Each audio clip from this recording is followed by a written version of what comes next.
All right. Lizzie, take us away. Alrighty, so for our first aliquot, we have a 50-year-old woman who's presenting with progressive right-sided upper back pain. So to give you some HPI, about 9 months ago, she started having intermittent right-sided back pain that was relieved with acetaminophen. Then about 4 months ago, she noticed some new non-productive cough, as well as dyspnea on exertion, and then her back pain continued to progress. And now, 2 weeks before presentation, she noted a progressive decrease in her appetite, a 20-pound weight loss over 2 weeks, and uncontrollable right-sided upper back pain, as well as dyspnea on exertion. All right. That's a Excellent. lot of information, so I'll pause for a second.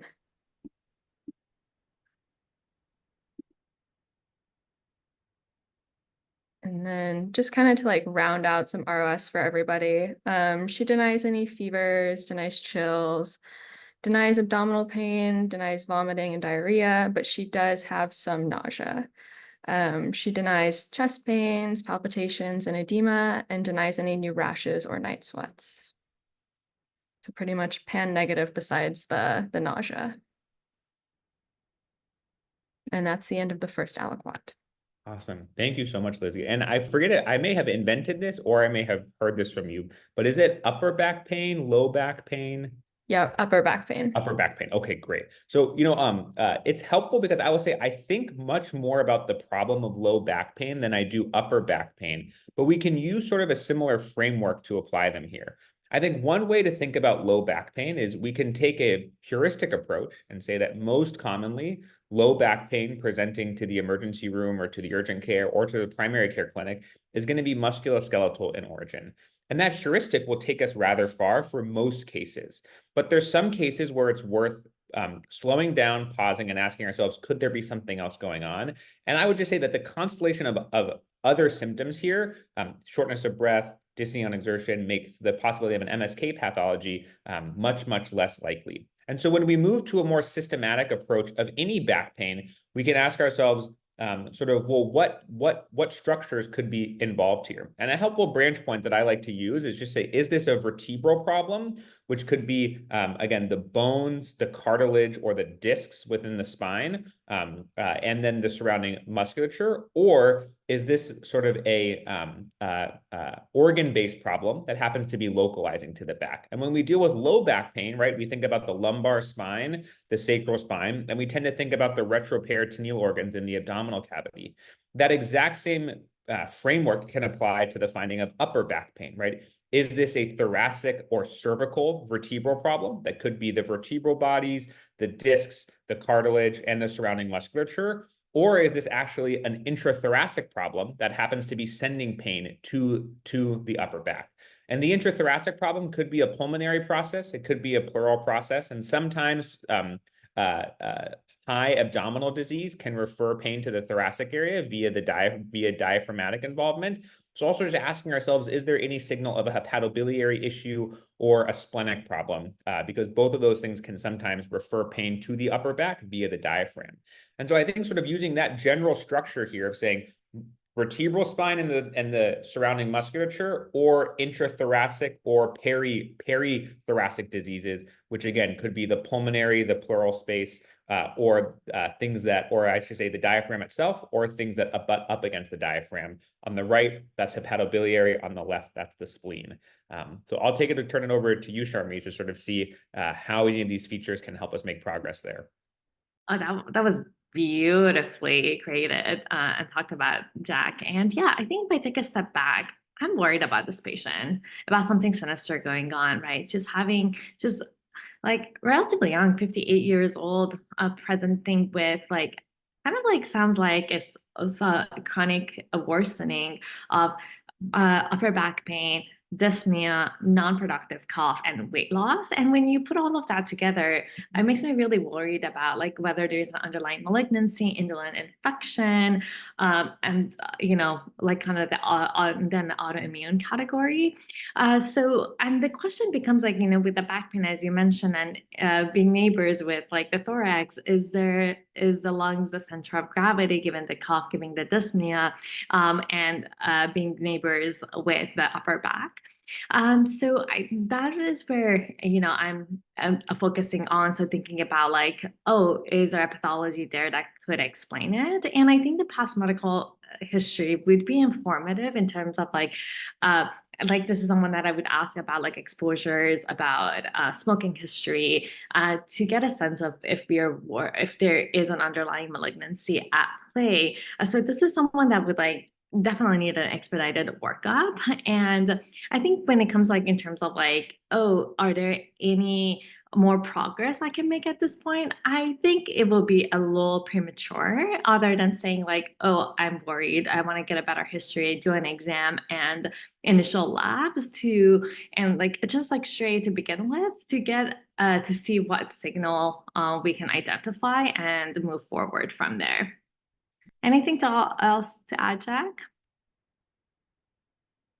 All right, Lizzie, we're excited to hear more. Awesome. Great discussion, guys. So to round out the history a little bit more, for past medical history, she only has type 2 diabetes. Her last A1C was 8.9. And then for medications, she takes glyburide for the diabetes, and then Tylenol is needed for her pain. Her family history is a little bit unclear. She did say that she had several family members who died from an unknown lung cancer. For social history, she's from Panama, but has lived in Texas for about 20 years now. She's currently unemployed and has no recent travel. And then for health-related behaviors, she has no alcohol, tobacco, or drug use. And then no allergies. And that's it.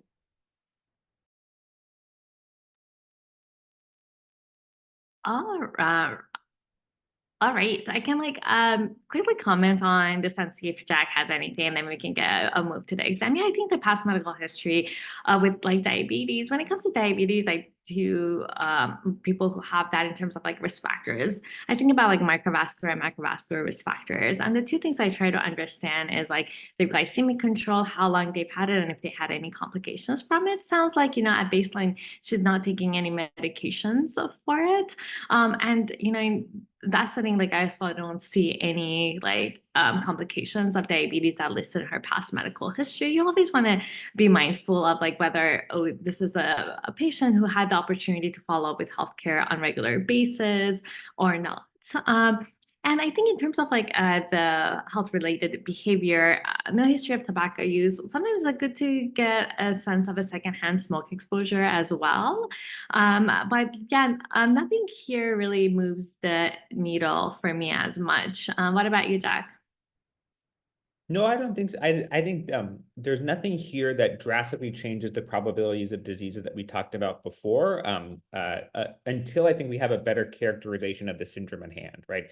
There are some features in her family history that if we discover that this is a sort of mass-forming pulmonary process, right, that may play a role. If we discover that it's sort of a cavitary pulmonary parenchymal or pleural process, right, elements of her social history may play a role. But I think at this point in time, because, right, we're still sort of sitting in this really long, indolent, progressive back pain now with sort of local symptoms of the cough and shortness of breath and the systemic symptoms of weight loss and anorexia.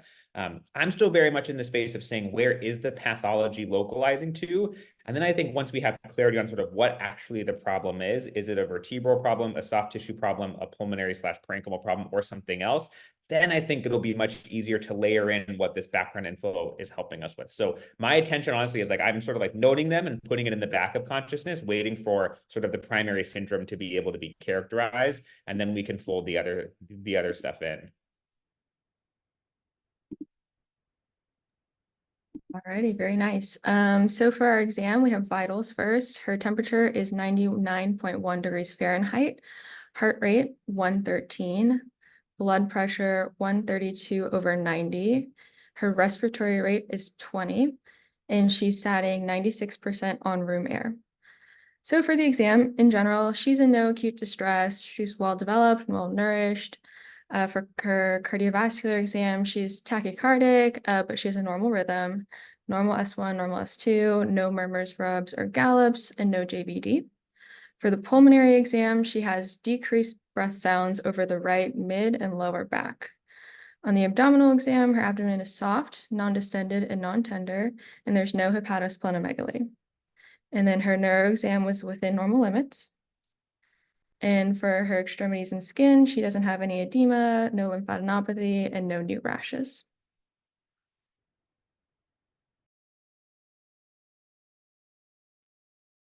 Excellent. All right. Well, I will say, I think, I'm trying to think about where to start. I guess I will just name the tachycardia that we see and say, hey, it's there, adding to the likelihood of sort of what seems actually like an accelerating illness, which I think may be something that we can use to think about what types of disease processes can start indolent and then accelerate. Because I think the fact that it sort of is an accelerating course that, again, seems to be localizing at least some component now based on the exam to the pleural space. And just to be explicit, I think the reason that the pleural space is coming up here is that it sounds like there's pretty prominent decreased breath sounds in the middle and the lower lobes on the right side. And we have normal oxygenation. And I think the combination of those two things makes me prioritize something filling the pleural space, like a pleural effusion, over something filling the alveolar spaces, just because oftentimes if we have a dense infiltrative process within the lung parenchyma that's causing decreased breath sounds, I would expect to see more hypoxemia. Now, that may be a bias, and we find out that it is wrong, or it may be a heuristic that's worth following. We'll see what the imaging shows, but I think we're getting mounting evidence here that, again, this is an accelerating illness, which certain indolent infections can do it, like mycobacterial diseases or endemic fungal infections, and certainly cancers can also start to really accelerate. Connective tissue diseases and other systemic inflammatory illnesses like vasculitides can do it, although I might expect to see more action outside of just the thoracic cavity, which it seems like where this process is primarily located so far. And so I think that's just kind of how the exam is helping to sort of narrow things of saying, okay, maybe there's something happening within the pleural space based off of this exam, but I don't know if there's much more progress that I can make at this point in time before we have imaging. But I'm curious what your thoughts are, Sharmin. 100% agree. My first thought is like, Lizzie, you're doing such an awesome job presenting this case. And my second thought is like, I 100% agree with you, Jack. One thing that I'm just going to keep an eye on if I'm admitting this patient is that temperature is like 99. Again, not a fever, but this is someone who's like been taking a lot of Tylenol. And oftentimes, we give Tylenol to patients. We put them on like standing Tylenol that can suppress any fevers. So that's something that I'm like also tracking. Again, like a lot of the things that we're considering, right, is like malignancy, and indolent infections can be inflammatory, but like something else to pay attention to. I'm looking forward to hearing more, Lizzie. Awesome. All right, let's get into labs now.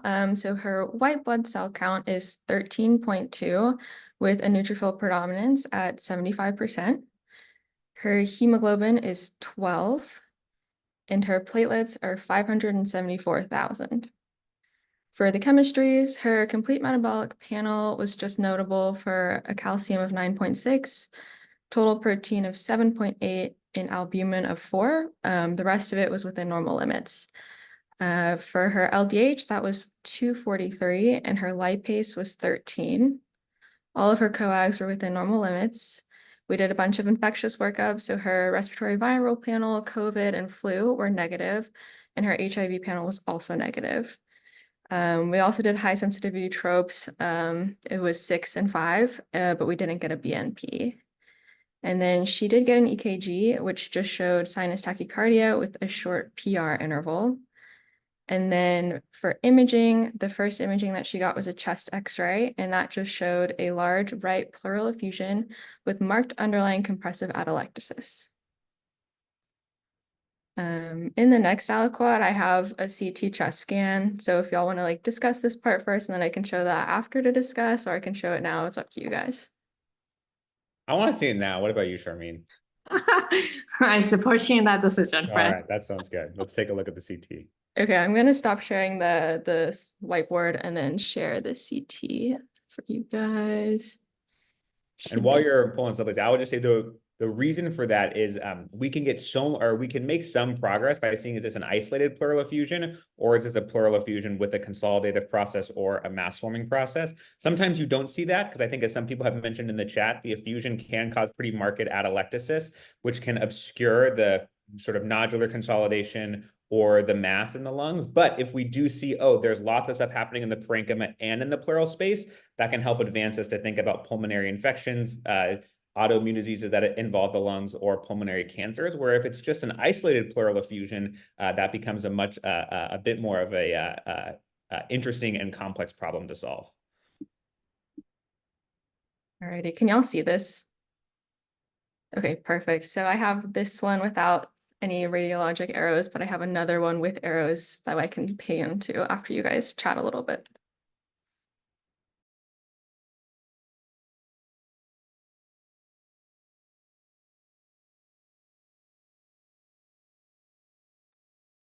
I will say, as a non-radiologist, I will just take a note here of some things that look a bit peculiar.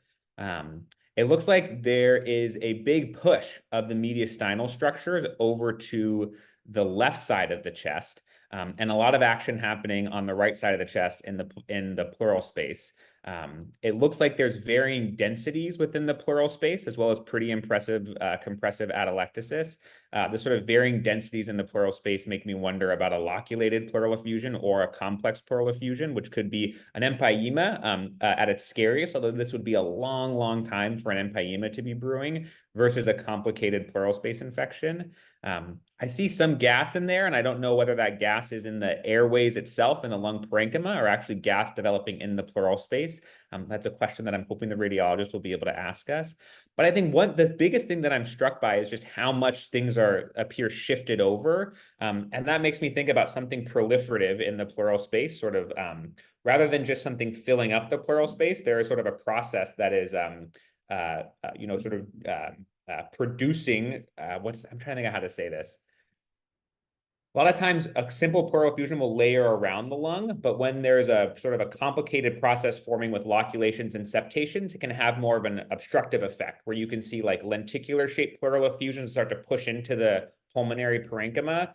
And so that sort of shift that's happening here from whatever seems to be happening on the right side of the chest makes me wonder if there's some sort of aggressively inflammatory and or proliferative process happening there.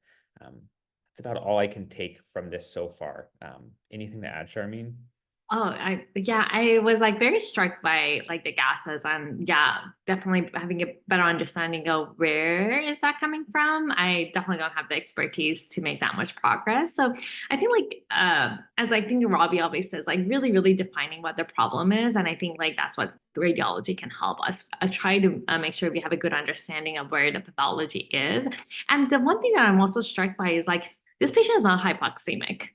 Like that is pretty incredible to me, just like given the shift that you're seeing, given the extent of it. So again, makes me think of this has been developing over like a chronic to subacute. One thing I would do is actually walk the patient to see if they have any exertional hypoxemia.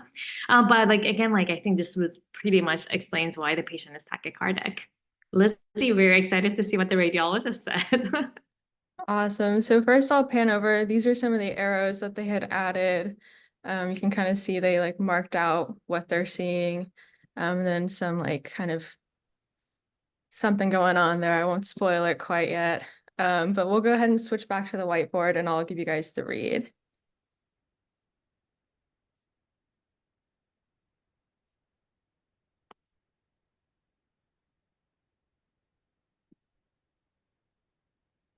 Alrighty.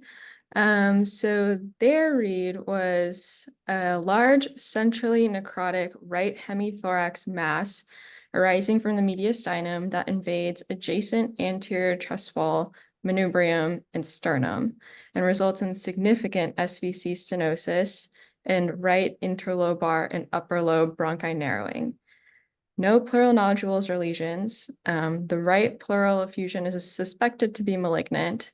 No evidence of metastatic disease to the abdomen, and no peritoneal nodules. It was a CTA-NP actually.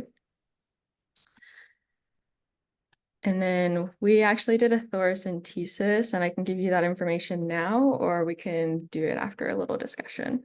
Yeah, maybe we can just kind of discuss the initial data a little bit and then hear the Thora. This is a fascinating case. So just right off the bat, I'm just gonna go through the data and then pass the mic to Jack to talk more about the imaging.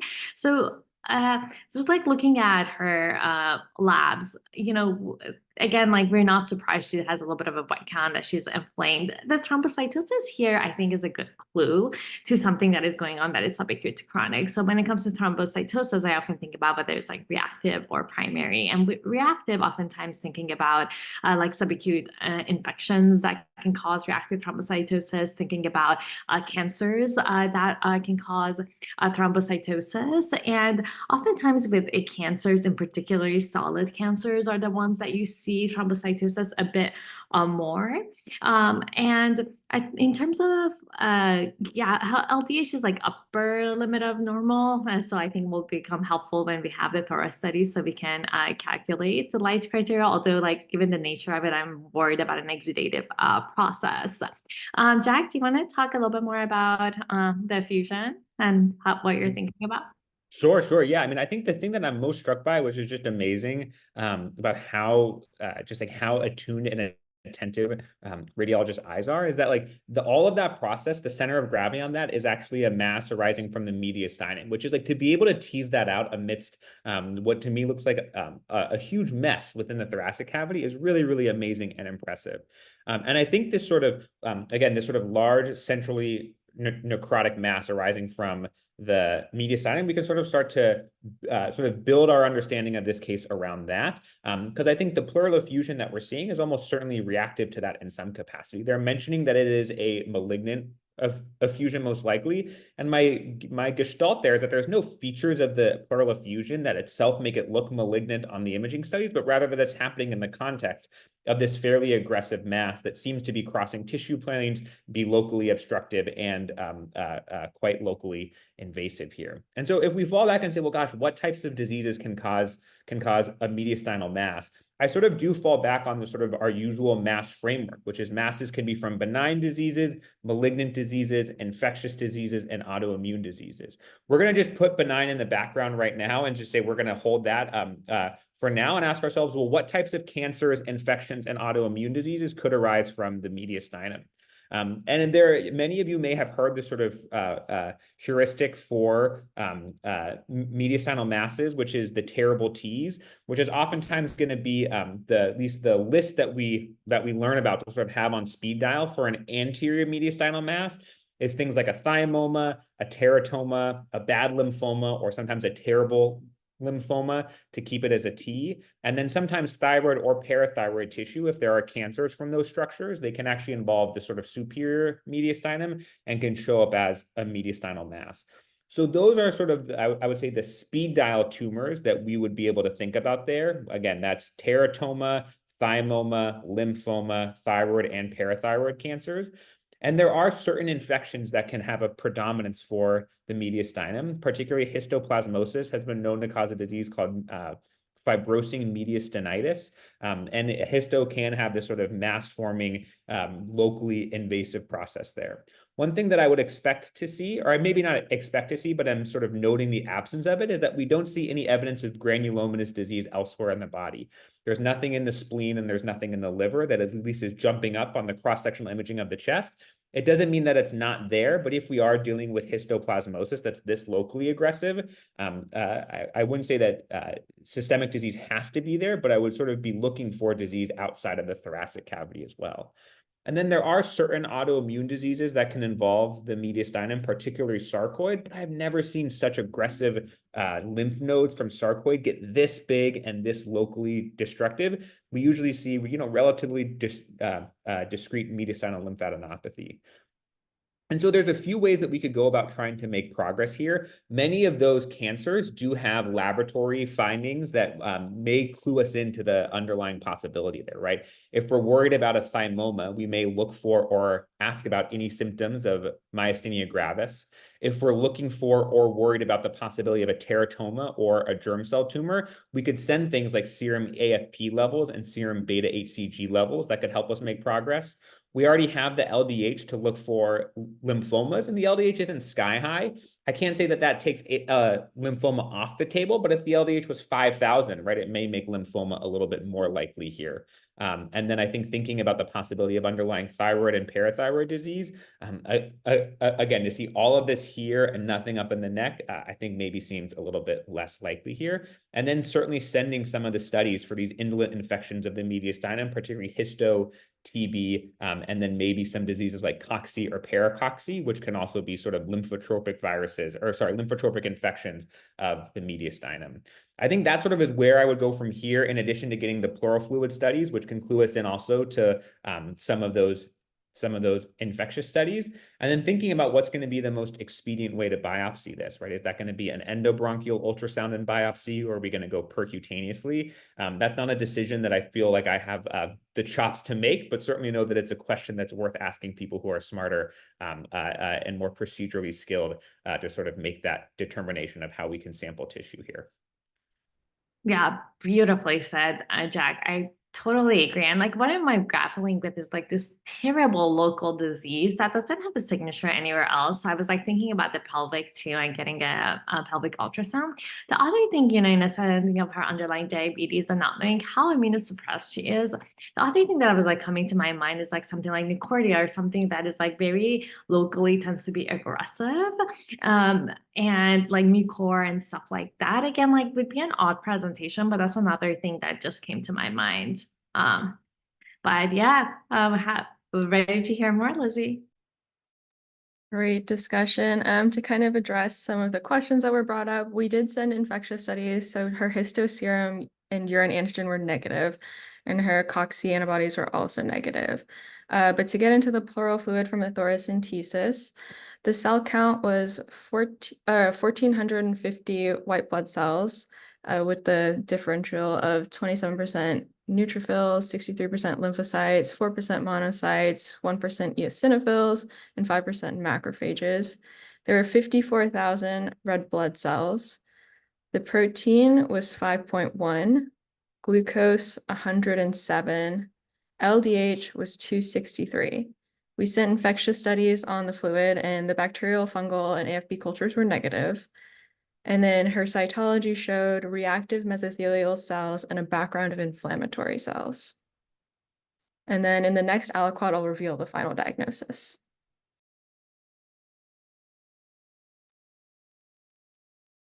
All right. So, you know, as we kind of expected, that and based on that LDH alone, because I can't do math, right? This is an exudative process. And I think when it comes to exudative process, again, like what we are worried about here is like a malignancy or an indolent infection. You know, I don't know if mesothelial cells move the needle for me. In my mind, they tend to be very non-specific. And did I hear an elevated EOs, or did I imagine that? It was 1%, so not too elevated. Okay, great. So again, like I think the name of the tissue, the name of the game is a tissue biopsy to see if there is an indolent infection there or a malignancy. Whether that cells represented mesotheliomas, like I don't know if it presents this way, so that's a gap in my knowledge. But yeah, I think I'm where we were at, Jack. I'm still worried about those indolent infections, like I think TB, like filamentous infections, and then most likely though, like I think a solid malignancy. But what about you? Yeah, I think I'm right there with you. I will say, like, I'm trying to push myself to be like, gosh, what type of cancer could it be? And I think with the infectious studies coming back negative, I think it's helpful, as you were saying, to sort of focus on malignant diseases. And what I'm contending with my head is like the possibility of a sort of a very aggressive lymphoma versus some sort of primary solid cancer, and what that would be. I'm just sort of going in my head like, what are some of the imaging features that we tend to see with things like, for example, a teratoma here? And I think I have in my mind that teratomas tend to be sort of have different types of tissue in them, right? So you might see some adipose tissue because they are germ cell tumors, right? They can mature to have various densities. So like you can see fat tissue, you can see water, you may see solid things, or even calcifications develop within them. And I have in the back of my mind that sometimes those germ cell tumors can also transform into something much more aggressive. So, for example, a sarcoma. And I'm really struck by what Lizzie said, which is the fact that this thing is sort of invading and sort of aggressively crossing tissue planes. There's a list of infections that can do that, of which include some of the ones that we talked about: TB, MRSA, nocardia, actino, and some other fungal infections. And I will say, I can't say that I have seen lymphomas sort of cross tissue planes aggressively like that. I have seen lymph nodes coalesce together within the mesocyte and kind of become one conglomerate of lymphoid tissue. But I do wonder if the sort of destructive nature, the locally invasive nature of this is something worth attending to here. Certainly primary lung cancers can do it, and then certain very aggressive soft tissue cancers like a sarcoma can do it. One thing that I think I'm sort of also holding in the back of my mind is whether we can say that there is no primary lung mass, given how collapsed so much of that lung was. So this may be a situation where the post-thoracentesis CT could be helpful if we're like, oh, there's a big mass in the right lung and in the mediastinum, as opposed to just a mediastinal process. But I think with all this information, no primary risk factors for primary lung cancer and someone who's, on the younger end of the malignancy, I do wonder about something like a sarcoma here. So I think certainly not the most probabilistic diagnosis, but some of those features together are maybe making me take it more seriously than I otherwise would in a different case. Yeah, love it. All right, Lizzie. Perfect. So she did undergo a biopsy of the mediastinal mass, and that did reveal sarcomatoid mesothelioma. After we disclosed the diagnosis to the family, one of her relatives actually shared that they grew up about 20 minutes away from the biggest asbestos plant in their region. That's heartbreaking. Lizzie, I would say it sounds like this is a sort of a mesothelioma variant. I don't know much about the sort of sarcomatoid. Is that like it behaves like a sarcoma even though it's a mesothelioma? Or I'm curious to know more about the sort of the syntax of this disease and what you learned about it. But it's really sad to hear that there's this sort of familial association. Usually we think of it as something that could be genetic, but in this case, it's environmental, which is heartbreaking for the family. Definitely. Yeah. So I actually had to do a lot of reading because I had never heard of sarcomatoid mesothelioma. And it turns out that there's like a couple of different histologies that mesothelioma can be. And sarcomatoid is the most rare and aggressive form that there is. As we know, mesothelioma is caused by asbestos exposure, and symptoms can take like 10 to 50 years to develop after the initial exposure. And unfortunately, life expectancy is only like 2 to 18 months after diagnosis with treatment.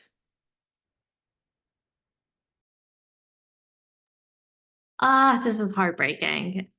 Yeah, yeah. The only I didn't know much about other than out of the subtypes is has the worst prognosis. So as soon as that was Jack, that was like brilliant discussion in terms of like using the clues to be worried about a sarcoma. So that was really beautifully discussed. And Lizzie did such an amazing job taking care of this patient and also like presenting this patient. And thank you for bringing it to us. I've definitely learned a lot and have a lot to reflect on. Jack, any other reflections? No, just immense gratitude, Lizzie. Again, like knowing the time and the effort it takes to prepare this, let alone to present it as thoughtfully as you did. I think it really set us up for a really interesting and educational discussion. So huge thank you to you for fitting this in and volunteering some of your precious time for this. And I want to give a big thanks to the case review committee too, because this is a lot of work to make these happen. So yeah, thanks to everybody who was a part of bringing this case forward. And as devastating as this is, hopefully we are sort of honoring this patient's unfortunate turn as best we can by learning from the case and holding space for, again, what is a really sad diagnosis due to a potentially preventable illness. But yeah, thanks again for bringing it, Lizzie. Elena, we'll turn it over to you for the teaching points to take us home. Yeah, thank you so much, Lizzie, for coming here and presenting such a wonderful case. I will try to keep it short. So we started off with back pain in general, and we know that if we see back pain, it's usually MSK as the origin. But with this patient presenting with other constitutional symptoms, this was obviously less likely. Jack taught us that if we see back pain, it's useful to use a structural approach. So we can look if this is a vertebral versus an organ-based problem. So with the vertebral, we have bones, we have cartilage, we have discs, we have muscles. And with the organs, depending on where the patient complains of the pain, we can look for retroperitoneal organs that could be on the hook, or infrathoracic organs, like in this patient. With the constitutional symptoms and the back pain of this patient, we very early on thought of infections and malignancies. We then learned the patient in the examination had decreased ref sounds, and curiously with normal oxygenation. And it's very interesting because if the parenchyma of the lung would be affected, this would not be the case. So we thought very early of a pleural effusion, possibly a malignant effusion. However, if the effusion causes atelectasis, they also present with hypoxemia usually. So in these patients where we suspect maybe a mass-forming process, it could be very helpful to do the post-thoracocentesis CT. The patient presented with a very accelerating course, which made us think of infections, also vasculitides and malignancies. We then also talked about the mediastinal mass. A benign process was less likely in this patient, so we focused on malignant, infectious, and autoimmune. For the anterior mediastinum, we have the terrible Ts, like thymoma, terrible lymphoma, thyroid, and teratoma, but we should also consider infections. In the end, we learned from Lizzie that the origin of this invasive nature of the mass was a sarcomatoid mesothelioma. Thank you so much.